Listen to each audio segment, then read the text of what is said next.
Howdy. Welcome to the Pinfall podcast, the podcast where I have too much hair and I kind of wish I didn't sometimes.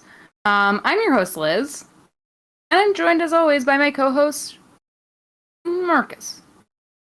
That is me. For some reason, I feel more tired after this NXT show than I did after Raw.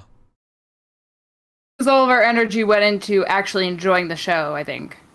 And pretending that Raw was a good show. Well, actually, to be fair, after Raw, I conked out. Like, I knocked the fuck out. It was like the moment I got into bed, I was like, I'm gonna do some stuff on my laptop. And then my eyes were like, no, we aren't, bitch. And I was like, oh. So, I'm actually really tired right now, but... Well, this was supposed to be, it was kind of a huge episode of NXT. Like, it was supposed to be, but then it was like, okay. Like, not really. They did something that like normally would have pissed us off, I think, but then they turned it around into something very fun. Yeah, we had the triple threat for the number one contender for the NXT title in your house, which Adam Cole interrupted and just ended, which was weird.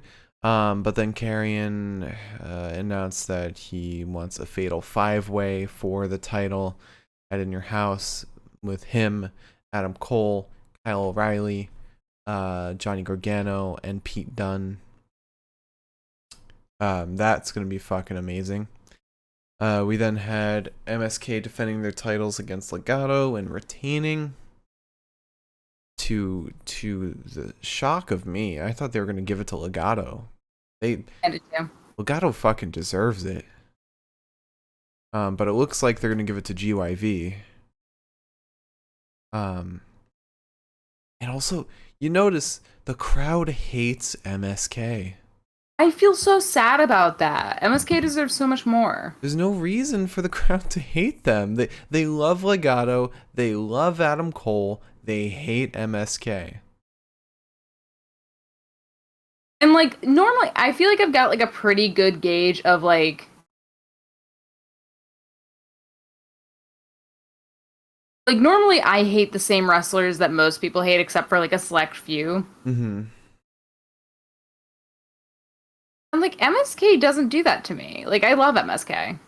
Yeah, I mean, you go online, a lot of people are confused why the CWC crowd hates MSK. It's really confusing. Because like also everyone that I've seen like loves MSK too. Mm-hmm.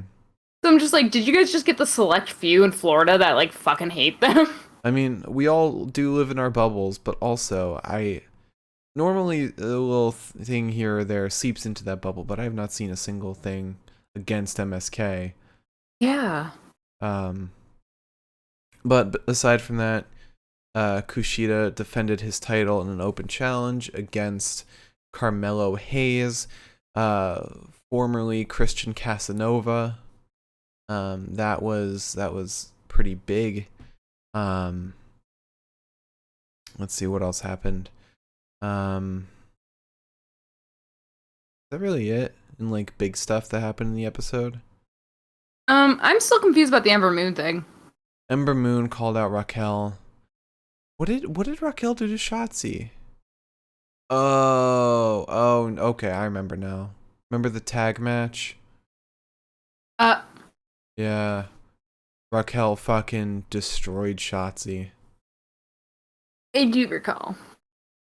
So, Ember's now fighting Dakota next week, and Ember will probably face Raquel for the title at In Your House.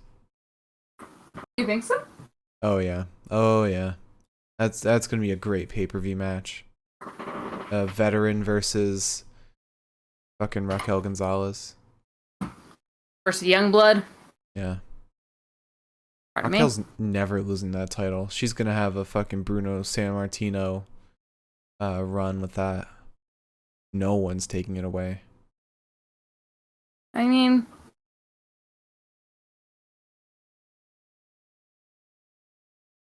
I just hope that like her story develops a little more because right now we haven't really gotten any fluctuation. It's just Raquel's mean. and Yeah, Dakota's her lackey. it's a slow burn. It looks like I things don't will like slow burn. I think things will definitely shift next week after the Dakota Ember match. It'll probably be like Dakota's in danger, Raquel doesn't help her, something like that.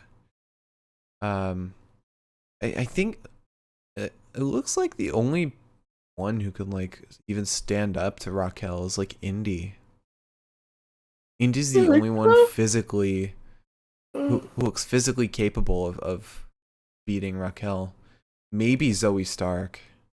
The fact that Maybe. it wasn't Mercedes, Oh like yeah. they didn't position it like that, is kind of confusing to me because Mercedes seemed like one of the really only ones.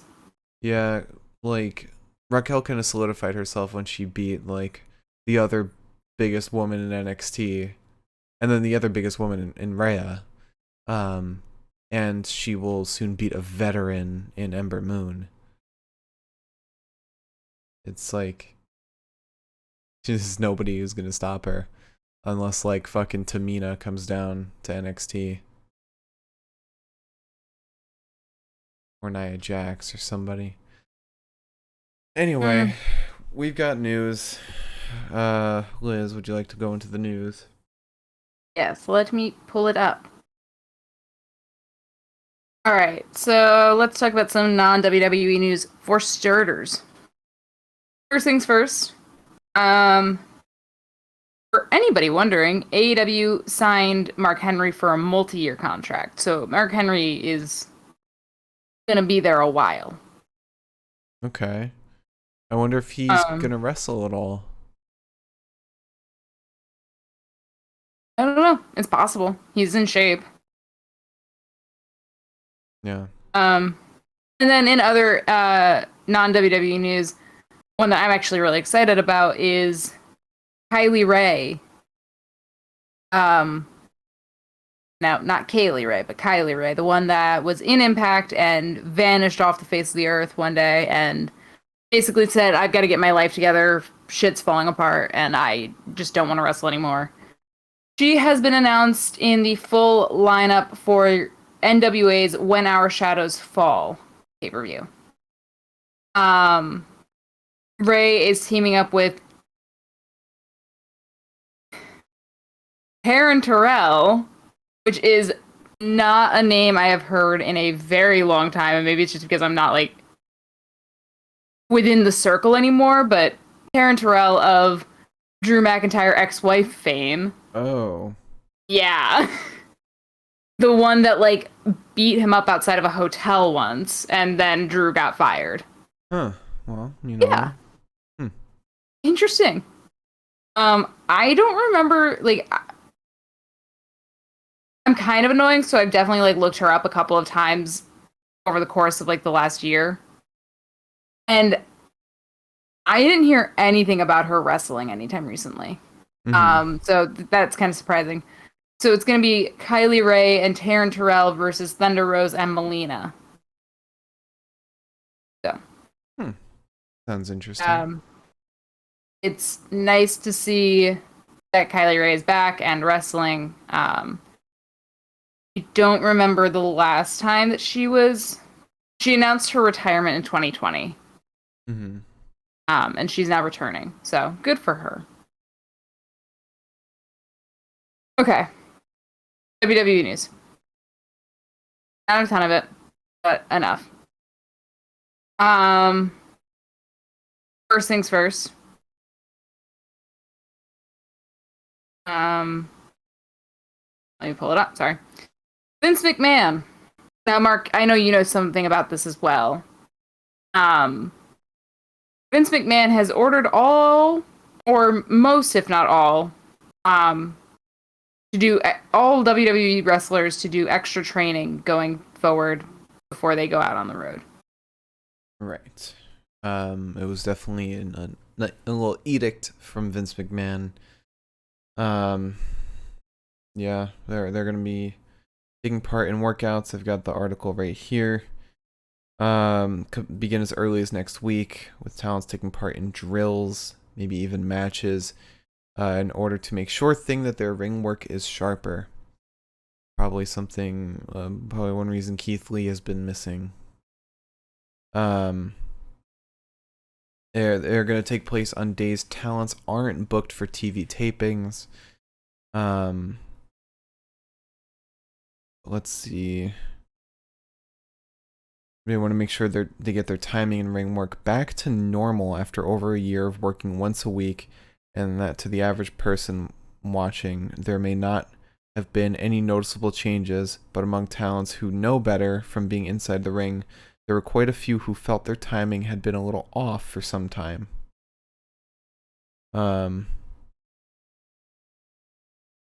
Yeah, everyone from the top of the roster down gonna take part in this. This applies to everybody. And it seems like a lot of people are in favor of this. I mean, yeah. So Who doesn't maybe that means that we'll practice? see good wrestling soon. Yeah. Fingers crossed. In addition to that, a released NXT star is currently working on new arrangements with the WWE. Specifically, the star is Kavita Devi, who was released last month.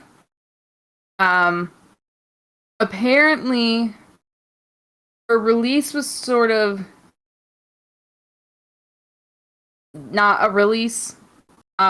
Basically, she's kind of got the same thing going on as Rinku Singh, where she's still in India. So she's in India. Her husband contracted COVID earlier this year, so she's been home with him. And in addition to that, she has an ACL injury, and she's had that for over a year now. So she said that right now she's working on new arrangements that allows her to be home, but still part of the WWE.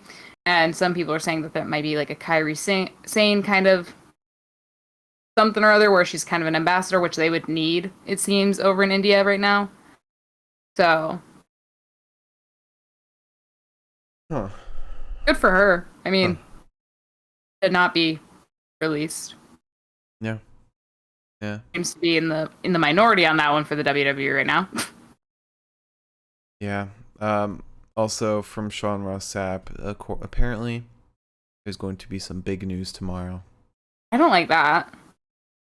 No it's details. It's like somebody. It's like my boss texting me in the middle of the night saying, "We need to talk tomorrow." Like, now I'm just stressed. Yeah. I'm not gonna text him back. Oh fuck! I don't like big news. I wonder if it's about Daniel Bryan. A lot of people think it's supposed to be.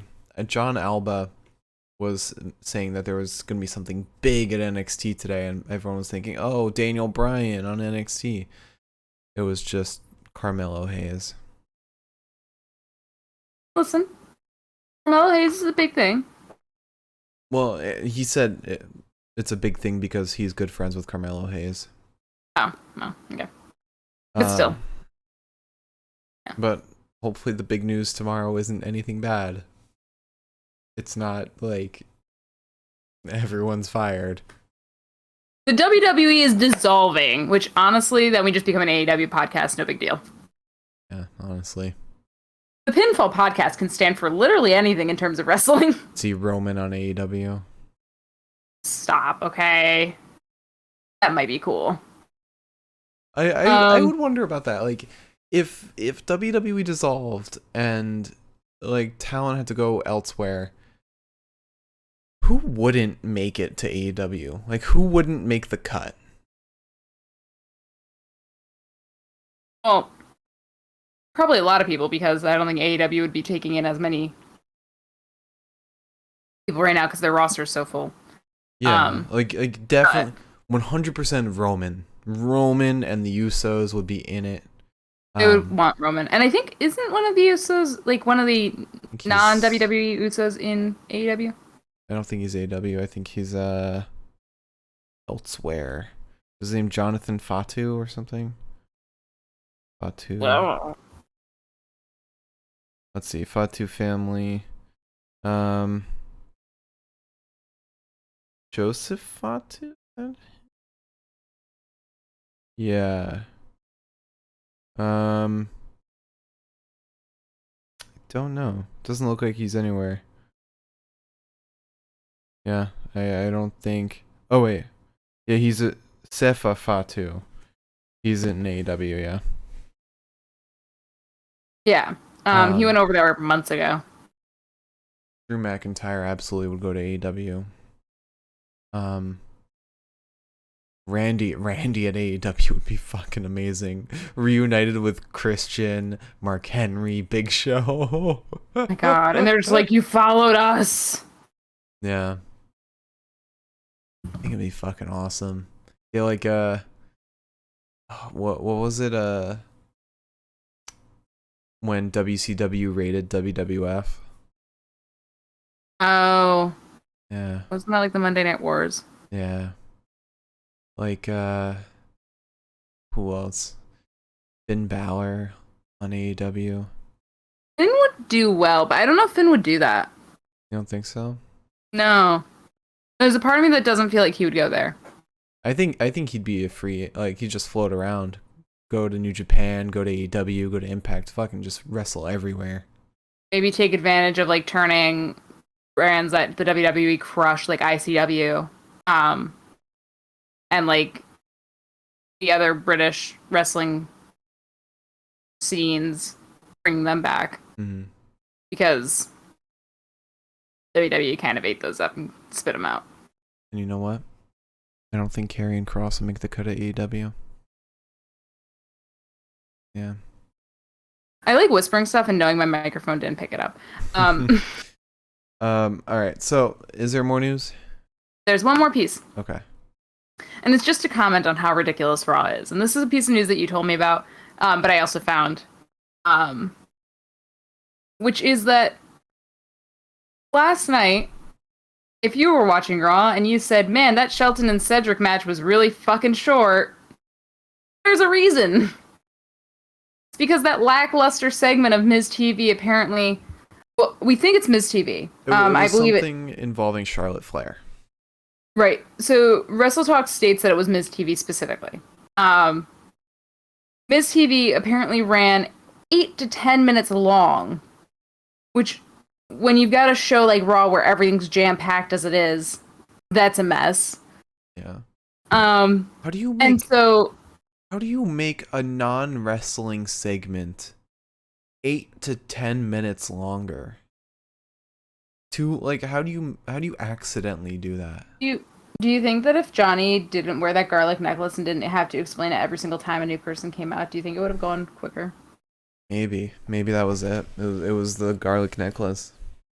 And in the report, it says that they had to take time away from other matches and stuff like that to make up for this time crunch. But I'm pretty sure they only took time from Cedric and Shelton. I'm pretty sure that's the only place they took time from, because that match... I could also see them have taken time from Xavier and Randy, because that match was also really short. Yeah, and it's funny, because we were saying last night, like, were there any matches that were longer than 5 minutes? And all that time went to fucking Ms. TV of all segments. Literally, you could have added that time to any segment, any other segment besides that, and it would have been better. Which God. I also, and I know you share the sentiment to a degree, I cannot stand Ms. TV. It's so boring now. It's the worst. It is the worst. Like, the dirt sheet is fun. The dirt sheet has a purpose. Yeah. Ms. TV, boring as fuck. Yeah. It does, like, the same thing that the Kevin Owens show does, except the Kevin Owens show is funny. Yeah. It's because Kevin Owens is a dynamic personality. Miz is fine, but I don't think he's good enough in that kind of setting. Like he's good in his like in very specific situations, but not Miz TV. They also don't rate Miz TV well at all. Like at all. But anyway. Okay. So, shall we move on to whatever the fuck NXT was tonight? Yes, it wasn't an amazing NXT. I really enjoyed it. Wasn't the worst. Definitely miles ahead of Raw. Oh. What?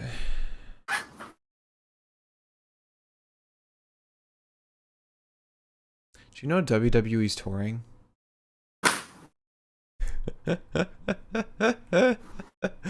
Oh, fuck.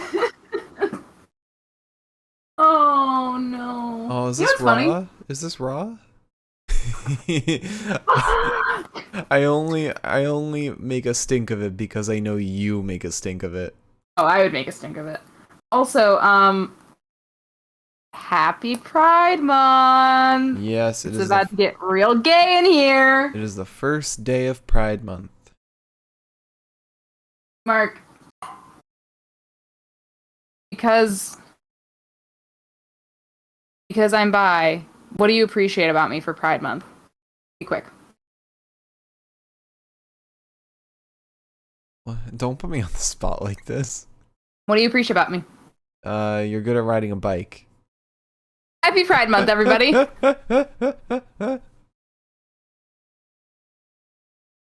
Alright, so start off NXT.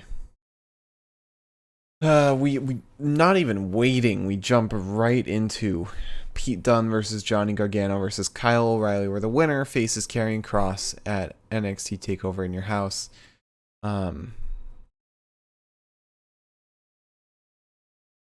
Fucking great match until the finish. I thought if Adam Cole had come in, wrecked house, but then they still kind of carried out the match, or a ref came in, looked over everyone, and was like, gotta call it, no one's moving. Like, at least give us that. Don't just fade to black. Yeah, I get that. But I am glad that they kind of saved it at the end. Yeah. Yeah. Oh, you want to jump into it? Yeah, I'm just thinking about other stuff now. And this match, I apologize off the bat because this was hard to take notes for, in like a very profound way. So, right out of the gate, Kyle is on top. He throws Johnny from the ring, gets flattened by Pete Dunne, gets smacked in the face. Then Pete takes to breaking the old hand to Kyle. Kyle throws Pete over his shoulders and then down into an armbar. Johnny tries to interfere, and Kyle puts him in a knee bar. And then Pete grabs Kyle's arm, puts him into an armbar, and then Kyle's sent from the ring, and Johnny and Pete are against each other. And then there's a shoulder attack to Johnny that's totally no-sold. A hurricane run into Pete. Kyle gets back in with a strike to the midsection of Johnny. Pete begins breaking both Kyle and Johnny's arms at the same exact time, and then stomps both of their little paws. Dunn then starts sending alternating elbows in the corner to Johnny and Kyle. Kyle dodges one, goes after Johnny, who dodges him, goes after Pete. Then we get a dragon screw to Johnny and Pete at the same time, which looked really dangerous, actually. This turns into an ankle lock on Kyle from Pete. Johnny manages to interfere. He goes for the one final beat on Kyle, but Dunn grabs his arm, tries to break his fingers. And then Kyle dragon screws Pete's leg. Pete, yeah. Thank you. Which was a devastating fucking dragon screw. I was like very much going through this entire match. I was just typing and typing and typing and typing, and by the time I'd finished one note, 40 other things had happened. This was a perfect example of a triple threat, just like from Backlash. Threat. And one thing that they did really well was they sort of did that thing where it's like, anything you can do, I can do as well, if not better. Except it wasn't like painfully obvious. Like there was no like super kick at the same time or something like that. Yeah. Anywho. Mm-hmm. So Johnny gets the DDT, and on the way around he enziguris Pete. Pete then gets in. He gets flipped over Kyle's leg and kicked in the chest. There's a combination offense to Johnny with lots of kicks and a leg sweep. Kyle then grabs Pete, underhook suplexes him with no release. multiple times, sends one over to Johnny. And there's a kick in the ass from Pete to Kyle ringside. He lifts Kyle but gets a knee to the head instead. Johnny then dives out onto Kyle and then Pete, because they're both ringside now, and then he goes back and dives out into Kyle just one more time. Johnny then spears Kyle through the ropes. Johnny lifts Kyle, seems to want the lawn dart, but Kyle sets up for the backslide instead, and Pete comes in, kicks Kyle's legs out from under him so they're both sitting on the ground, and then he drop kicks Johnny in the face and starts alternating between Kyle and Johnny with kicks and strikes before powerbombing Kyle. Pete pancakes Johnny. We get a Kimura lock on Kyle, but Kyle won't let it get locked in. Then there's a clothesline on Pete from Johnny and a catapult to Pete on the rebound from Kyle. There's so many fucking notes for this. Johnny then blocks the bitter end with a DDT, and it's actually really fucking amazing. I was very much like, Jesus Christ. Mm-hmm. He lawn darts Pete into Kyle, sends Kyle ringside. Pete and Johnny start exchanging blows. Kyle alternates kicking them both. Johnny ducks one, rolls up Kyle. Pete kicks Johnny. We get an enziguri from Johnny to Pete. And then Dunn and enziguri's Kyle. There's a super kick to Kyle from Johnny, but Kyle rebounds off the ropes and lariats both Pete and Johnny Gargano, leveling them. Johnny then wants the slingshot, but O'Reilly gets the guillotine on Johnny instead. And then Pete comes in, gets a sleeper on Kyle, who lets go of Johnny. Johnny then sends Kyle out of the ring, brings Pete down into a submission hold, who Pete then breaks the hands of Johnny to get free. There's a bitter end to Johnny, and Kyle sends a knee off the top rope down onto Pete, I think. I think so. And then O'Reilly and Pete are ringside now. They clothesline each other, so they're both laying flat on the ground. And then there's Adam Cole, the steel fucking chair. Adam hits Pete with the chair, hits Kyle with the chair, hits Johnny with the chair, as Johnny goes to, like, dive out onto Adam because, I don't know, that seems like a good idea. He just threw the chair. I love a good chair throw. It always has a certain... Mm-hmm. He then super kicks Pete and Kyle, and then William Regal, the poor fucking man. Poor man. Our wrestler of the night tonight is William Regal. Willie Riggs comes out fuming, understandably, and says, Adam, get the fuck out. And Adam's like, I'll get out. Okay, I'm getting out. Super kicks Kyle one more time. And he's like, I'm getting out. I'm leaving. Finally, he gets out. As he's going out, Ember walks into frame and walks out of frame. And William sees her and is like, well, fuck.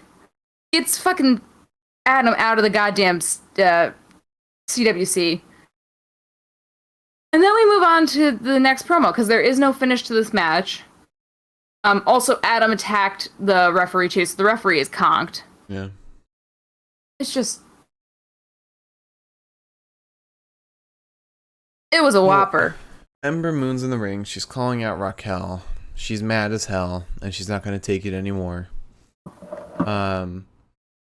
Raquel comes out. They go at each other. William Regal runs in, pulls out Raquel, and Dakota comes in and attacks Ember. And Regal realizes what happened. Is like, fuck. But then we go to a promo with Legado del Fantasma. Santos says, you guys were there with me when I was Cruiserweight champ. I'll be there with you when you take the tag team titles. Tonight is our coronation when we become... Okay, yeah. Santos said, tonight is our coronation and we become leaders of leaders. Let's do what we do best. Take what's ours. Then, on his way to the ring, we have LA Knight. Everybody's got a price, dummy. Or Fish said, turn on the LA jams, dummy. Everybody's got a price. One man who defeated Cameron Grimes 2 weeks ago, Jake Atlas. I'll be fighting him later. LA Knight is the one who is to carry on the $1 million legacy. That's not an insult, that's just a fact of life. And then we get outside, we get Jake Maverick and Everrise. They're giving each other shit, and then Hit Row drives in. And like, I don't even know who said this. I think it was Swerve who said it's the clowns of NXT. And then one of Everrise says, "Shut your mouth." I think it was Matt Martell. Says, "Shut your mouth." Drake Maverick then laughs. One of Hit Row says, I didn't take notes of who said what from Hit Row.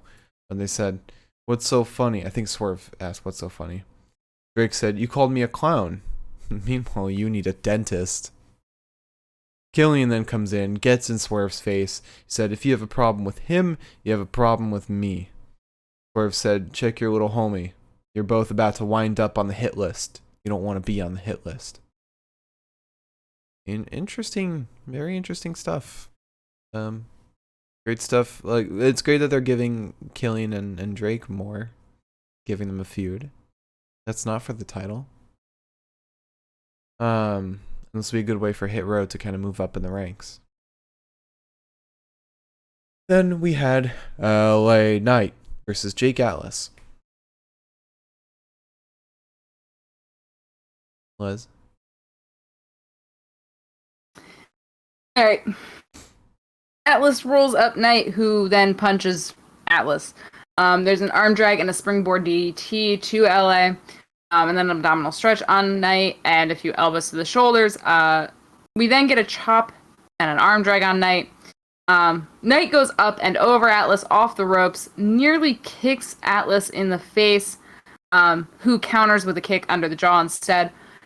Knight then drops Jake on the ropes, and on the rebound hits him with a neck breaker, but let's be honest, it's a fucking RKO.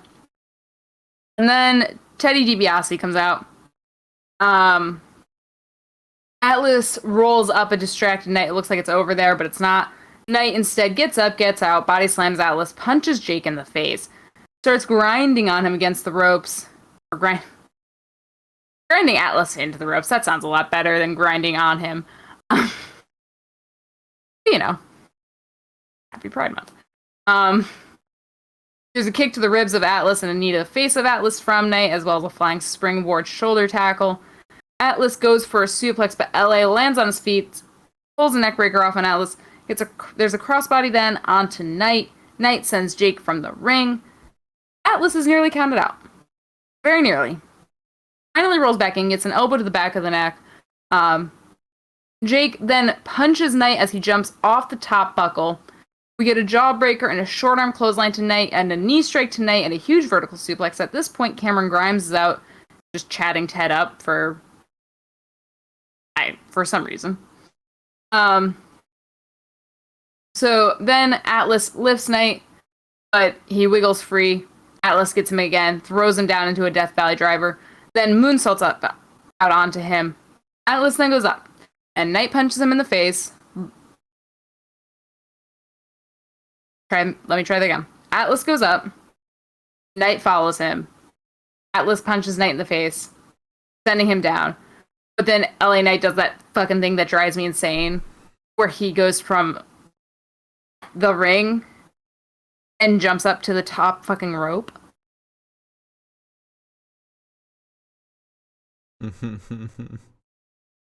Confusing, LA to say the least. Knight. So Jake then sends him down again, or sends him down onto the rope, actually. Knight ends up in the ring. We get a really nice cartwheel DDT, and Jake Atlas wins. So, again, Happy Pride Month. Yes. Also, in addition to Happy Pride Month, did you see Beth Phoenix's suit? I did. I saw she also posted it on Twitter. It looks lovely. It does. All right. So, after that, we go to medical. We see everyone who is in the triple threat getting treated. Oni charges at the camera and said if it wasn't for Adam Cole, Pete would be the #1 contender. Austin Theory then charges Oni and says if it wasn't for Adam Cole, Johnny would be #1 contender. And then a bunch of arguing happens. Yeah, it gets a little wild. Then we get to an interview with Ted DiBiase. He said, you gotta have both mind and brawn, as we saw in the ring. I don't know what he's implying. I don't know who he's in favor of right now, but I think he's gonna side with Jake Atlas. That's probably what it's gonna come down to. Then after that we get Adam Cole in the ring. He said, whether Regal likes it or not, I'm the #1 contender. You're not. You haven't won a single singles match this year. In 6 months, you haven't won a singles match. He lost to Kyle and Finn. He doesn't deserve a title shot. Better not win. I'm fine because it'll make it for an amazing match, but logistically. He said, I just took out 3 of NXT's top stars in one night. Well, you used a chair. And you weren't in the match. Let him think what he wants to think, Marcus. It's like if I got a gun and shot the 3 of them, it would be like, oh, I took out 3 of the best stars. I deserve a title shot. But no, I had a gun. Mr. FBI man, just in case you're wondering, he doesn't. I said had. I don't anymore. And we're getting a restraining order from NXT. It's about time. After your comments of Timothy Thatcher. Oh, come on. He's a handsome little fucker. So then he said, old Adam Cole Bebe wants the NXT title back. Cross, people think you're some kind of monster. To me, you're nothing more than a big overrated musclehead. You got him. Karrion Kross then comes out. He says, little man, your motives are understandable, but no matter what you ever do, no matter what you do, it's never gonna change. When I signed here, you no longer became special. Entertain me, Mr. Cole. Adam Cole then says, I would be happy to, Mr. Overrated. Adam Cole with the sick fucking comebacks. You will never be Adam Cole. This brand has done everything in its power to make you feel special. What they do to make me feel special is ring the bell. On your best day, you can't lace my boots. You're not special. I'm special. You're just a guy who has my property. William Regal then comes out. Says, I can see what you're doing, Adam Cole, and it's not gonna work. And Karrion just screams, hey, Regal, shut up. I don't even like Karrion that much, and he did that, and I was like, Papa? You tell Papa to shut up? Karrion then says, I don't care what you or Cole thinks. What I want at TakeOver is everyone in the match. All 5 people. You're not getting out of this ass kicking. And Regal just says, done. And the way Karrion and Cole were talking in this promo, it felt very real. Like, it felt like they actually fucking hated each other. A lot of people are saying that it felt very unscripted, and maybe that's just kudos to them for doing a really good job, or they do actually fucking hate each other, which means the match is going to be so fucking sick. I mean, based on what we know about them, which isn't a whole lot, it doesn't seem like their personalities mesh.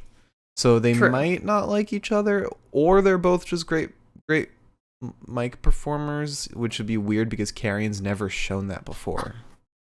But the only thing for me is just that this version of Adam Cole does not seem to be the Adam Cole. So if this is the version that Karrion hates, then it'd be a little.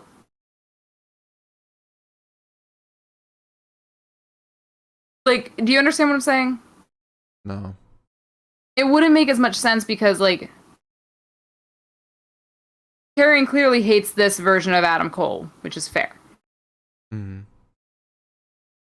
But this isn't who Adam Cole actually seems to be. No, yeah, I'm talking about backstage. Oh. I'm talking about backstage, they probably don't like each other. How could you not like Jugs? Because he's not QAnon. There's no proof that he's QAnon. He's just anti-vax. You think Britt Baker would be dumb enough? Oh, no, I'm saying Karrien's. There's no proof that he's QAnon. He's just anti-vax. No, okay. I'm talking about Adam Cole. Oh. I'm saying Adam Cole's not QAnon, so he doesn't like Karrion. Maybe Adam Cole got vaccinated and Karrien's like, well, there was another one. But even Pat McAfee tweeted, "Scumbag Cole might have just cut a promo of the year candidate." I'm glad he's keeping that up in kayfabe.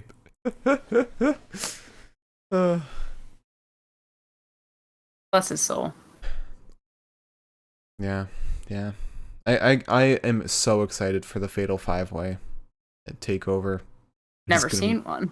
It's gonna be bonkers. It's gonna be like I think on the same level as Io, Charlotte, and Rhea last year. How am I gonna take notes? Very carefully. You did, however, miss. I don't know if you're done talking about this promo, but if you are. Mm-hmm. When Adam Cole hurled a water bottle that hit both Karrion and Scarlett. Oh yeah, Adam Cole takes apart the announce table, stands on it for some reason. He's much It looks so much smaller. Yeah, he's objectively shorter than when he was standing in the ring. He yells at Karrion some more, gets down, grabs a water bottle and throws it at Karrion. You said it looked like it was hitting Scarlett. I definitely saw. No, it definitely hit. If not just Scarlett, it hit both Karrion and Scarlett, and that's when Karrion looked genuinely fucking pissed, and I was like, the way the stuff Adam Cole was saying about like they make you special, like this brand has done everything to make you special, and like you're overrated. I think like those are his actual thoughts. Like everyone else's thoughts. I was gonna say, well, can't say he's wrong. Yeah. Alright, so after that we get Candace and Indy in an interview. Candace says, Karrion Kross, idiot by the way. Johnny's gonna beat him at In Your House. And Poppy wants to be the next Bad Bunny. And then she looks over at Indy, who's wearing headphones and like crying. She's like, what are you doing? What are you listening to? Takes off her headphones and she says, listening to 80s power ballads? She puts them down, walks away. It's still playing somehow. And yeah, they just walk away. Then we have a video package from Carmelo Hayes. He says he is the generational talent, and everyone will see that tonight. He's formerly Christian Casanova, by the way. And he said he'll be the next NXT Cruiserweight Champion. Doubtful, buddy. Then we get Xia Li and Boa. She said Mercedes embarrassed me in my first match at the Mae Young Classic, but at TakeOver I will hurt you. We're getting a lot of non-title matches at TakeOver. You notice that? Yeah. We got Cameron and LA Knight. We got Xia and Mercedes, which is like that doesn't feel like a main card match. It doesn't feel like a pay-per-view match, but probably gonna be good. Yeah. Interesting. Let's see. And then after that we get Dexter walking over to Indy's headphones after they've left, picks him up and starts listening to the 80s power ballads, and a tear just rolls down his cheek. Singular tear. Yeah. And then we get Kushida versus Carmelo Hayes for the Cruiserweight Championship in an open challenge.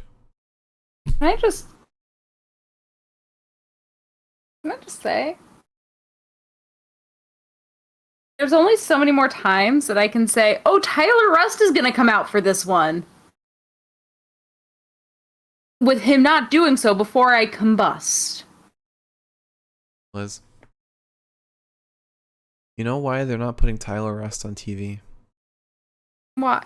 Because every time he comes out with Malcolm Bivens, Malcolm Bivens' 7-foot tall ass steals the spotlight every time.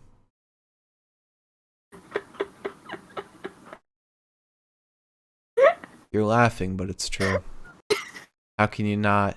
How can you possibly look at Tyler Rust and favor him over the amazing Malcolm Bivens?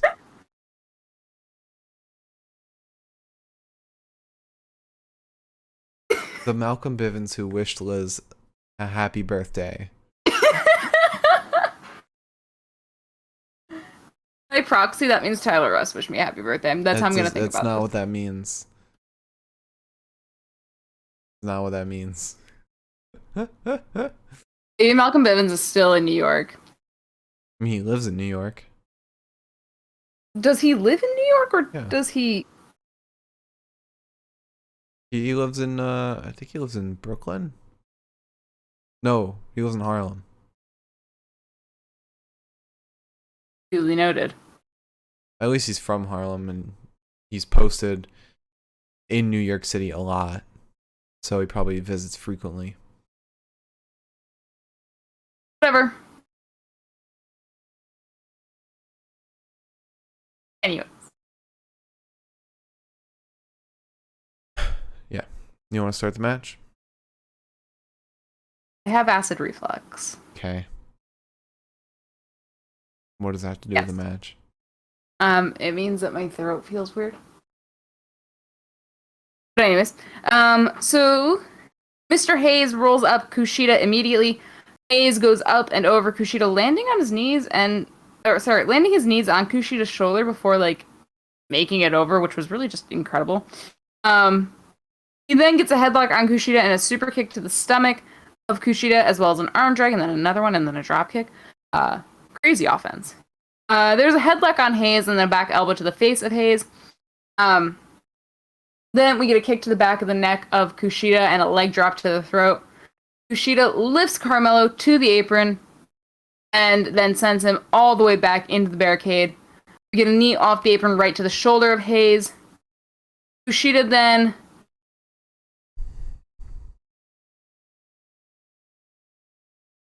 Kushida goes up top. Sorry, I wrote up yop. And I could not for the life of me figure out what the Y was in the place of. Anywho. I accidentally misspelled wiggle earlier with quiffle. I thought it was a fun little word that I created. So Kushida goes up top, jumps down, misses Hayes. There's a super kick to Kushida. Kushida goes off the shoulders of Hayes into his knee, and then we get like a springboard sling blade, I think. I don't know. It was cool. Then there's a kick to Hayes, and Hayes goes up and around on Kushida and then off his back onto the ground.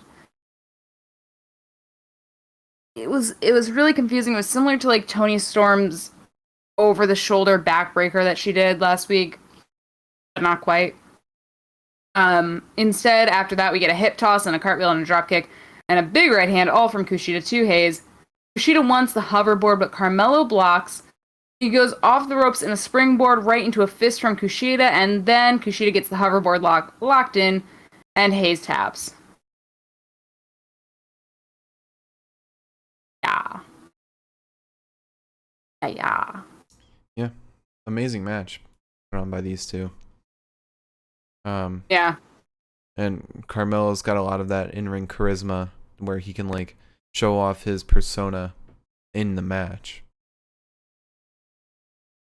It would have been really cool if like they did like a little line in the match, a little throwaway line after Carmelo said, I need this. Did you hear him say that? Yeah. Kushida just like got down to him while in like the hoverboard lock and says, if you need this, you're not gonna get it. Kind of like a Spider-Man thing where like he says like, I need the suit, and Iron Man says, if you need the suit, it's not for you. I feel like that would have been really cool. Maybe he did. But I did like that at the end of this match, they both shook hands, and I was like, two faces in the ring? I didn't know we were allowed to do that here. Yeah, I mean, it's not a feud. Yeah, but we never even get that outside of feuds. Well, we never get anything outside of feuds anyways in the WWE, so. You're saying we get nothing outside of feuds. I think we never get feuds. Literally everything that we see has to do with some feud. Not not a Mason T-Bar and Lucha House Party. Okay, fair. After that, we get a promo with MSK. He said, all Legado have been doing are backhanded attacks. No matter what they do, they're not walking out with our titles. I wish they were wrong. Frankie Monet is up next. She's in makeup. She's reading reviews of her debut. Didn't realize there were reviews of her debut. I mean, I guess we're doing reviews of matches. I guess. Then we had Zoe Stark and Zeta Ramirez versus Candace, Lorraine, Indy Hartwell. I don't remember a single goddamn thing from this match. This was a throwaway match.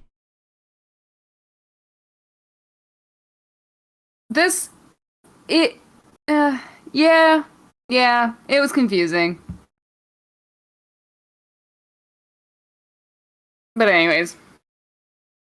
So, we start with Zeta and Indy in the ring. There's a body slam to Zeta. Indy tags out. Candace comes in with a blockbuster. Indy gets back in. She stomps Zeta and then hits her with an uppercut.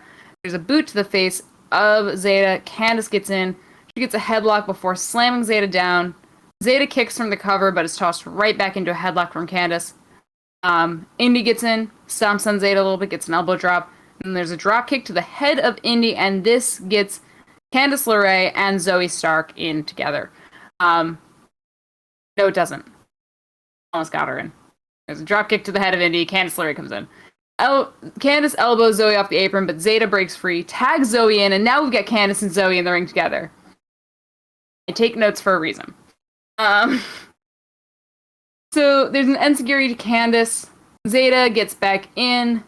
Zoe slaps her down onto Candace. Indy takes Zoe out, sends her headfirst into the apron. And then we get a Wicked Stepsister as well as Indy in with the Pretty Savage, which I guess they're now calling the Wicked Savage, which is pretty cool, for their team to win. Because it wasn't really much of a match. In my humblest of opinions. Yeah. Yeah, I think Zoe Stark deserves a little better than this. Like, Zeta Ramirez kind of hasn't broken out of that jobber status yet. She's like almost there. Yeah. But Zoe Stark has definitely proven that she's past that. So, I think Zeta's also young. Yeah, they probably should have put Gigi Dolin in Zoe's position instead. Or Corey I would say that Jade. I would say that they're both more jobbers than Zeta is right now. And considering I've seen Zeta like 3 or 4 times now, and I've seen Jade twice and Gigi never. Maybe once. Maybe not even. 205 Live, right? That was the one match that she had that I know of. Yeah. Which is annoying because, like, she's a pretty accomplished wrestler. She is. But after that, we get a promo with Mercedes Martinez. She said, Tiansha marked me as a target. You're not the same woman. You're not the same woman as you were at the Mae Young Classic. You're standing in my way. Back to the women's title. Stand in my way. I run through you. And we had another Diamond in the Rough promo. This time we get opening soon at the end. So it'll be another 4 weeks till we get them. Ideally, we we got progress. True. Ideally, we get them in your house. Never mind. Okay. Then we get an interview with Ember Moon. She said she's asked about how she feels about, before being attacked by Dakota and everything. She said, how am I supposed to feel? Raquel Gonzalez is one of the most dominant champions in history, but she uses Dakota to fight for her. I'm going to become a 2-time NXT Women's Champion. Hell hath no fury, like Ember's Law. Did she say Ember's Law? Or did she say something else? No, she said Emperor's Law. That's like her thing. Okay. I got that right. Cool. So then after that, we have Legado del Fantasma versus MSK. Beautiful.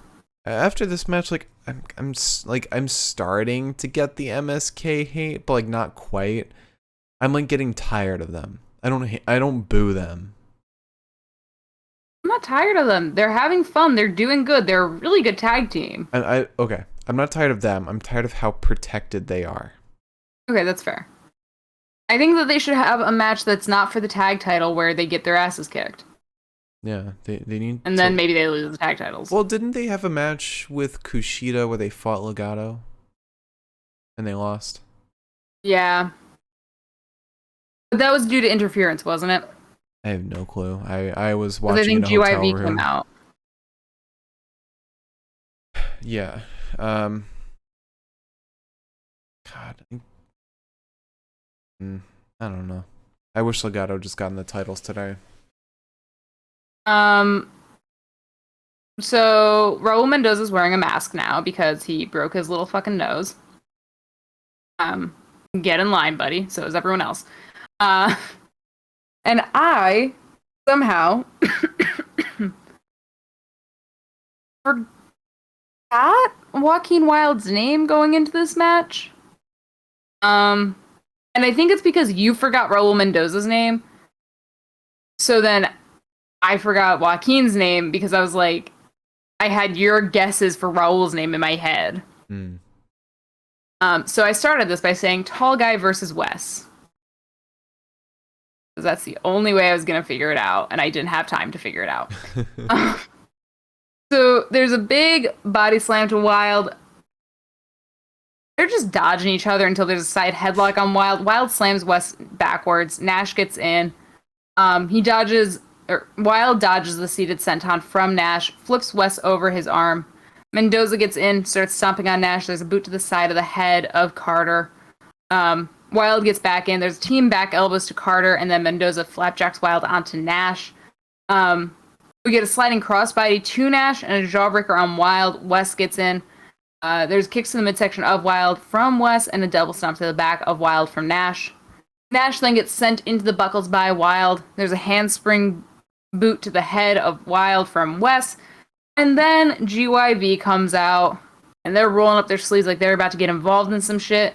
And then little Tim Tam Thatch, arms and muscles, ready for the matchy match, in his goddamn dickies. Gives me pain every time I see those fucking pants. And Tommaso. They come out, they stop GYV from interfering, and Tim looks like he's like about to claw the fucking eyes out of whoever the fuck he had his hands on, whether it was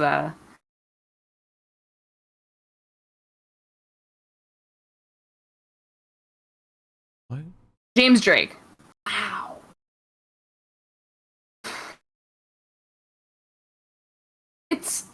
It's been a long day. Okay. So Wes then avoids Wilde, sends him from the ring, dodges Mendoza, and Nash sends him out. Wes then goes out onto Wilde, Nash goes out onto Mendoza. We had a team dropkick to Wes, though, post-commercial break, where Wilde and Wes are legal. Wilde gets an abdominal stretch on Wesley. Wes powers out with shots to Wilde's face. He goes off the rope into a leg lariat from Wilde, and then a moonsault onto Wes off the ropes as well.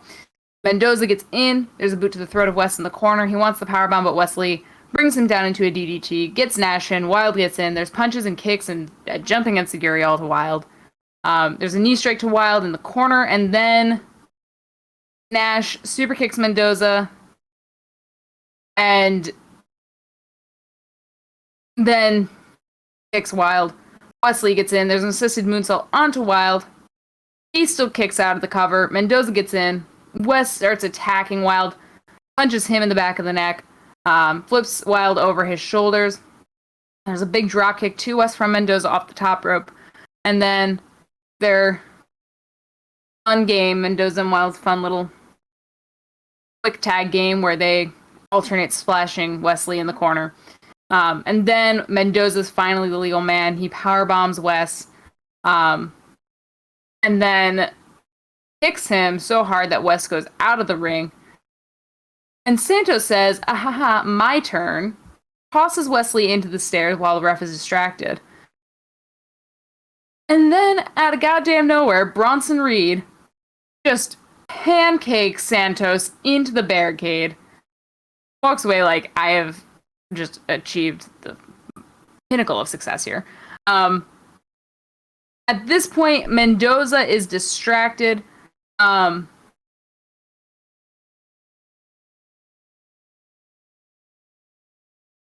What? No.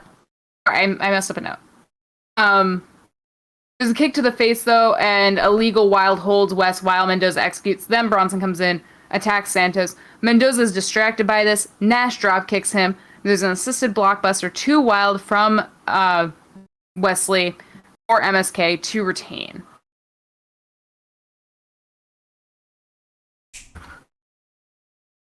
That's all of this episode of NXT. But now it's our episode of the Pinfall Podcast where we talk about the best that happened tonight.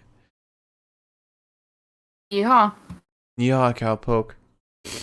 God, I feel as drained as I did last night. Why? I don't know. I feel fine. I didn't love this episode. I think that's it. It's kind of like, I don't know. But you can't be drained every time you just don't like an episode. Well, I feel let down. I don't know what you expected from tonight's episode, but I feel like we got a lot of really fun stuff. What would have made it better is if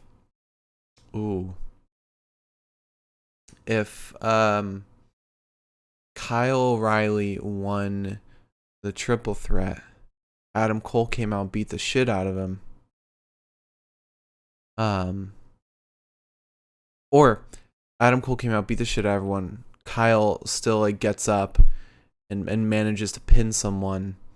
He wins a triple threat, but Adam Cole demands a title shot, so they make In Your House a triple threat between Karrion, Kyle, and Adam. That would be really cool. And then if they had Legado win the title, that would have made it really exciting. See, I only disagree because what is it? I don't know. The 5-man match just sounds so exciting to me, and I'm really thrilled about the idea of it. I think if it were Kyle, Adam, and Karrion, I would be like, oh, okay. But the difference is the story. All the story that's going to be told in the Fatal 5-Way is that Karrion's a strong-ass dude and can mow through all these guys. Story, if in my fantasy booking, the story would have been, Kyle and Adam overcoming their own odds while trying to win the grand prize that's been getting in the way of their friendship. But that's not what's been getting in the way of their friendship, is it? Like, I mean, what's really getting in the way? No, it literally was, because Adam Cole was like, Kyle, you've tripped over time and time again to get the title. Now it's my chance. My turn.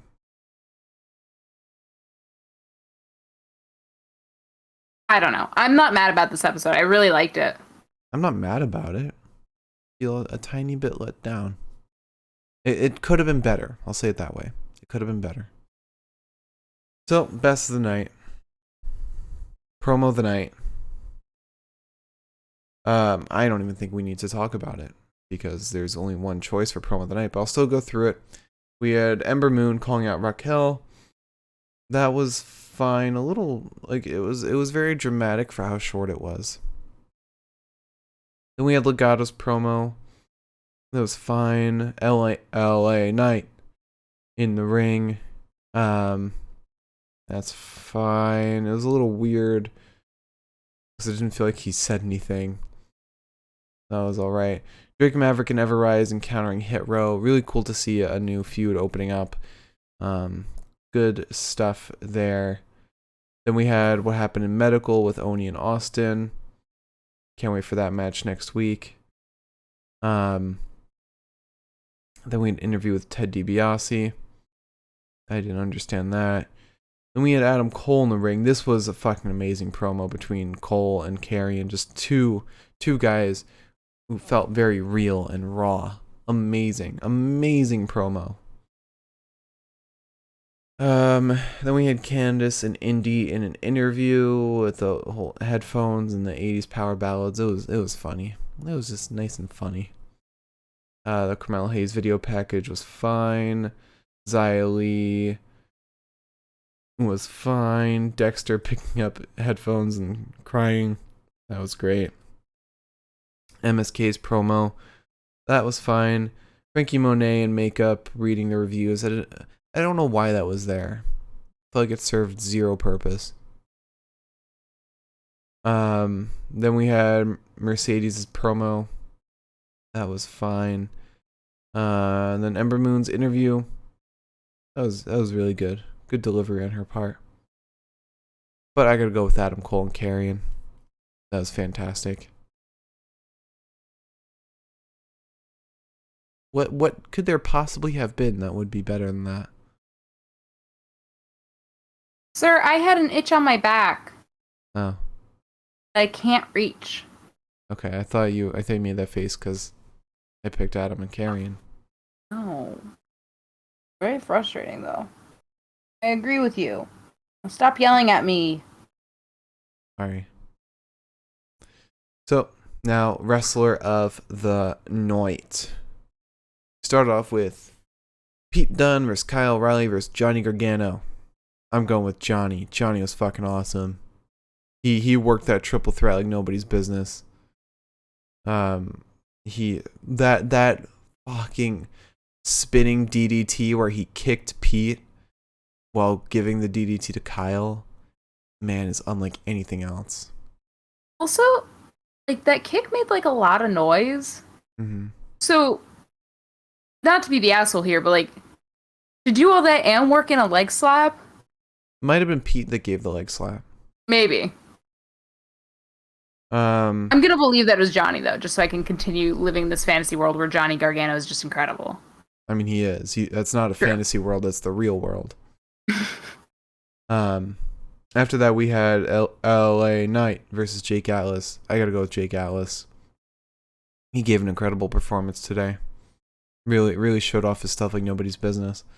He said, "It's Pride Month, so I'm prideful in my moves." He looked so good tonight. Mm-hmm. Then we had Kushida versus Carmelo Hayes. I'm gonna go with Carmelo Hayes. His debut looked fucking fantastic. He really gave a great showing and showed the ability to balance wrestling and his character work. Then we had Indy and Candace versus Zoe and Zeta. I'm going with Indy.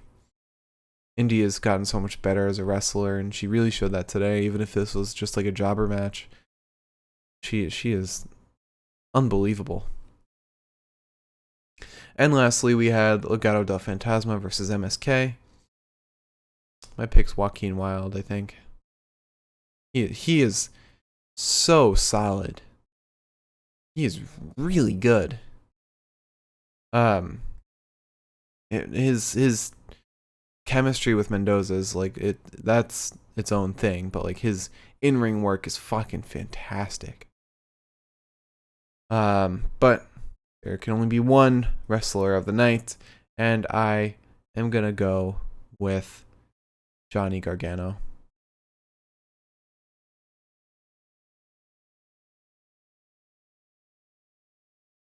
Yeah. I think that's fair. All right.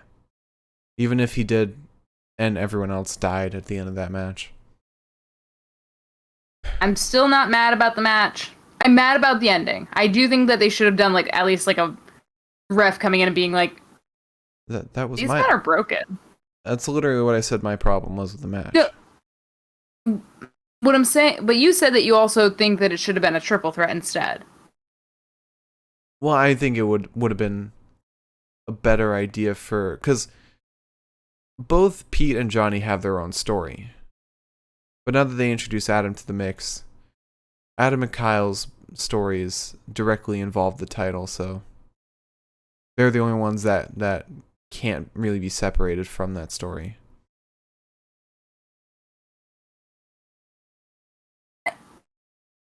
Yeah, but I also, the way I see it is like, because I know this won't be like Raw where they're just going to be tied to this fucking championship for the rest of like the next 4 or 5 months. Because I know we're still going to get more storylines after this, I'm not really worried about it. Like, I'm not upset. I hope Daniel Bryan comes in and is like, I am going to be the 6th man in this fatal 6-way. Jeez. Imagine. Alright, so match of the night. We start off with Johnny Gargano, Pete Dunne, and Kyle O'Reilly. Triple threat. This was a fantastic match throughout until the ending.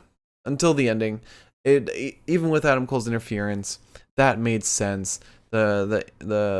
Everything made sense. I just wish they had like a ref come out and say, and be like, oh man, everyone's dead. Well, call the match, ring the bell. But that really soured it for me.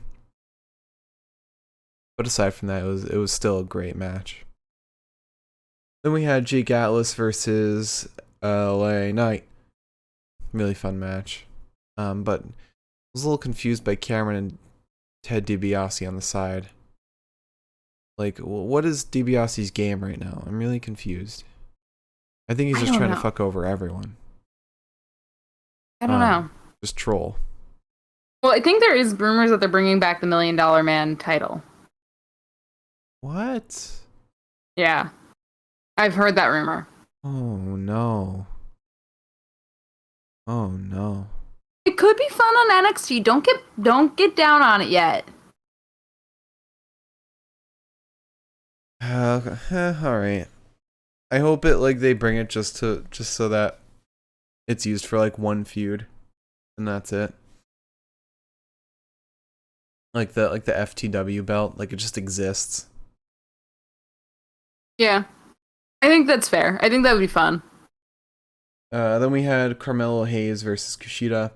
This was a bonkers match. Like this was a great debut from Carmelo Hayes, but also a great performance from both guys. It really felt like a title match. You had that desperation from Hayes. You had the amazing grit of Kushida. Super well done for everyone. Loved this match. Then we had Indy Hartwell and Candace versus Zeta and Zoe. There was like nothing to this match. I don't know. It was fine watching it in the moment. But looking back, it's like, eh. Then we had, finally, Legado versus MSK. Really fun match. Not who should have won, but still fantastic match from these two teams. After what we saw from Legado, what was it, last week? When Mendoza broke his nose? Mm-hmm. I mean, I'll if I'm nitpicking, a little bit of a step down from last week, but still a great performance from everyone. Yeah. I don't get GYV's GYV coming in and Thatcher and Ciampa coming in. Are Thatcher and Ciampa heels or faces? Faces. Are they? Somehow. Yeah. They seem like they just want to beat the shit out of everyone. What? They want to beat the shit out of the bad guys. That reminds me of a tweet Mace made where somebody was like, "You're so polarizing. Like, you're an LGBT ally, but you're a heel." It's like, I can support, or just because I like to beat up nice people doesn't mean I can't support LGBTQ community. LGBTQIA plus. I just thought that Love was for them so to make funny. that one word. Yeah. The LGBTQ Yeah. plus. Like, yeah. Yeah. A match of the night, though. I have to go with, I really want to go with Kushida and Carmelo Hayes. I thought that match was fantastic.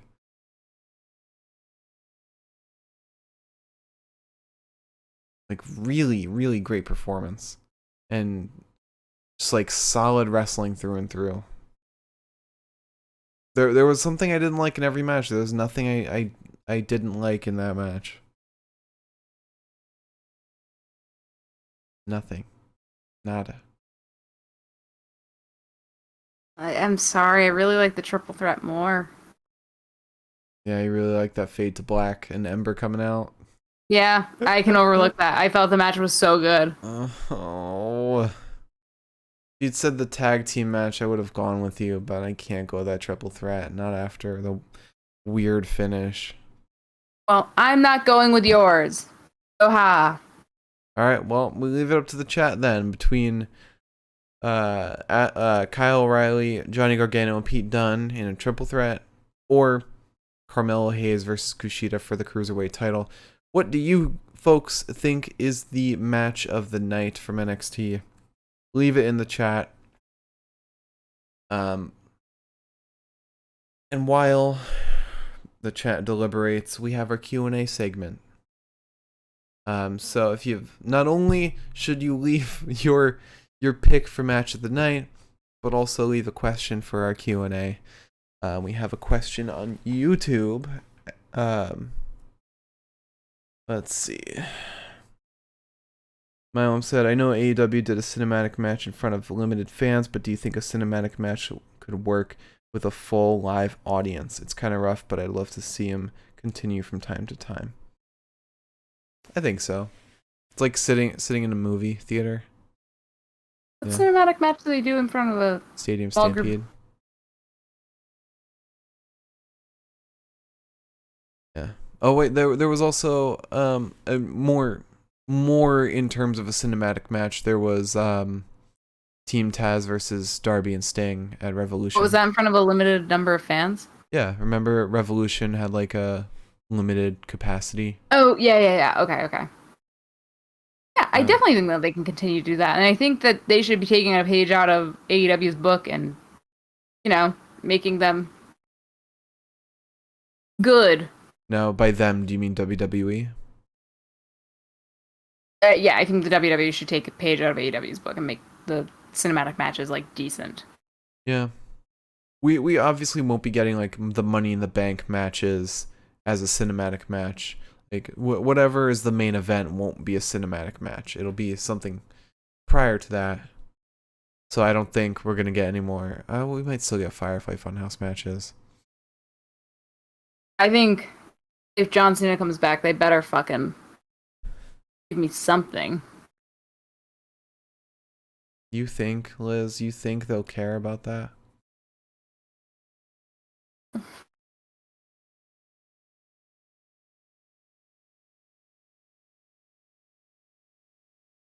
Well, I think they will. I think it'll be easy to kind of continue with cinematic matches, but like I said, you can't do the main event as a cinematic match. Right. It will be tough for WWE because it's like, what, like I don't think there's any wrestlers that are like creative enough, I guess, to have a match like that. Like the Team Taz Sting Darby match, that was like very much fit to Darby's persona. There's no one that would fit their persona to have happen in WWE that I can think of.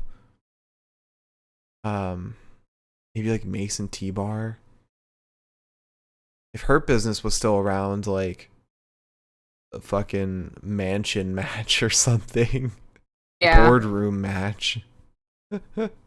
I don't know. NXT could definitely do something like the backlot brawl was very doable. I think that could be done. Something with like, Cameron Grimes and LA Knight in like some kind of cinematic match. I think it's possible. I think it is. Alright, so that is all the questions that we have. Liz, would you like to end the show? Or do you want to do like a little coin flip or rock, paper, scissors? And find out who wins the best of the night. If you have a coin on hand, we can do a coin flip. Got a bag of coins. Hold on.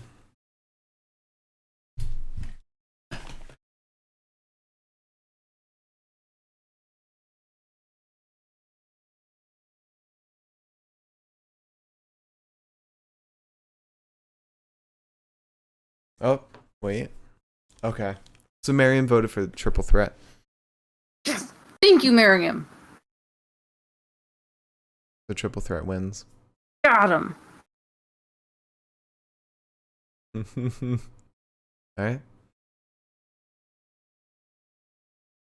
Look at you, so strong in your pick winning. And now I have a neck again. Alright, so Liz, would you like to close out the episode? I'd be happy to. If you tuned in tonight, thank you so much. We appreciate it. And if you didn't tune in tonight, thank you so much. Wait, no. If you didn't tune in tonight, but you tuned in the future, thank you so much. If you didn't tune in tonight, no thanks. Yeah, get out of here. Or rather, if you didn't tune in at all, no thanks. Get out of here. If you tuned in the future, we still like you. Please be sure to tune in.